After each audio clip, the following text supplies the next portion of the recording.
Sometimes betrayal doesn't come from enemies. It comes from the people you tuck in at night. If someone had told me that one day my stepson would destroy everything I loved, I would have laughed. Because when I married David, I thought I was stepping into peace, not a storm. I was 33, freshly healed from a long, lonely divorce. David was the kind of man who made you believe in second chances. Kind eyes, steady voice, the kind of calm you crave after chaos. But I wasn't just marrying him. I was marrying his past.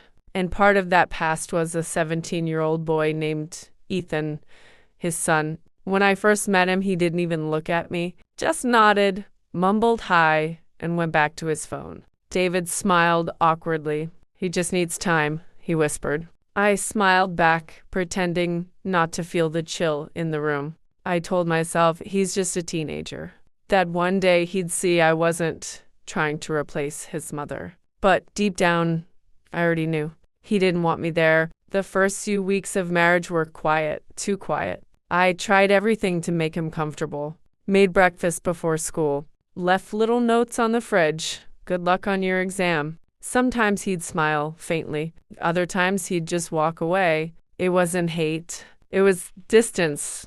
Cold, heavy, unspoken distance. David was busy most of the time. Late meetings, business trips, endless calls. And when he was gone, the house became a silent battlefield. One evening, I asked Ethan what he wanted for dinner. He shrugged, then said quietly, "My mom used to make lasagna. You don't cook like her." The words stung, but I smiled. "Maybe you can teach me how she made it." He didn't answer, just stood up and left. That night, I realized I wasn't fighting for love. I was fighting for space. Then small things started happening. The framed photo from our wedding shattered. My favorite perfume spilled all over my clothes. The spare key disappeared, then showed up in the wrong drawer. Coincidences, I told myself. But my heart whispered otherwise. When I told David, he sighed. "Eve, he's just a kid.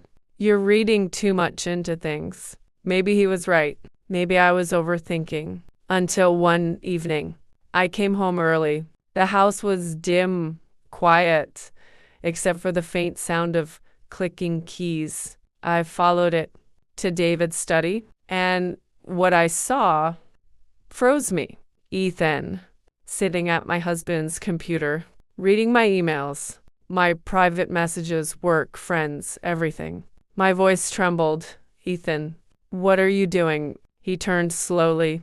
"Calm. Too calm. I just wanted to know who you really are." "Those are my personal messages," I said. He shrugged. "You went through my life when you married him.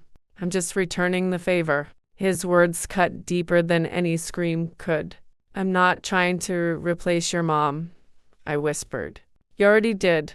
He laughed, quiet, bitter, then walked out, leaving me standing there, staring at the screen, my own life violated by a boy I was trying to love. That night, sleep refused to come, accusing me of sharing confidential information. My blood ran cold. I didn't send that, but I knew who did. Ethan.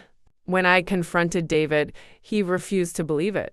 "Evelyn, he's just a kid," he said, rubbing his temples. But when I showed him the evidence, the timestamps, the deleted folders, his face changed. He didn't speak for a long time. Then he grabbed his skis and left to find Ethan. He didn't come home that night. The next morning, he told me Ethan had gone to stay with his mother's sister, said he just needed space. But I knew better. This wasn't space. This was the beginning of something darker. Because betrayal doesn't always roar. Sometimes it whispers, and I could feel it. The whisper growing louder every day, every creak. Every whisper of wind felt heavy. Something about his tone wasn't just anger, it was intent. The next morning, I opened my laptop. All my work files gone, completely erased. And there, in my sent folder, was an email from my account to my company's HR. They say every lie leaves a trail. Sometimes it's small, a word, a look, a missing detail. but sometimes it's big enough to destroy everything. After Ethan left to stay with his aunt, the house went quiet. Too quiet. David barely spoke. He'd come home from work, eat in silence, and stare at his phone for hours. I wanted to ask if he'd talk to Ethan, but every time I said his name, David's expression closed like a door I wasn't allowed to open. So I stopped asking and started watching. There were calls late at night, numbers I didn't recognize, messages he'd delete before I could see them. One night, I woke up to the faint sound of him whispering on the balcony. When I asked, he said, "Just work stuff, Eve. Go back to sleep." But I couldn't, because that same coldness I'd once seen in Ethan's eyes, I was now seeing in his father's. A week later, I received an email from an unknown sender. No name, no subject. Just a single attachment. A video file. My hands trembled as I pressed play. The footage was grainy, like it had been recorded secretly from a distance. It showed David sitting in a cafe with a woman. They were laughing, holding hands. Then she leaned in and kissed him. The camera zoomed slightly and my stomach dropped, because sitting right next to them was Ethan. He wasn't surprised. He wasn't even uncomfortable. He was smiling, like he already knew. I stared at the screen, my heartbeat echoing in my ears. Everything started to blur, the walls, the floor, even my own reflection in the dark laptop screen. When David came home that night, I didn't wait.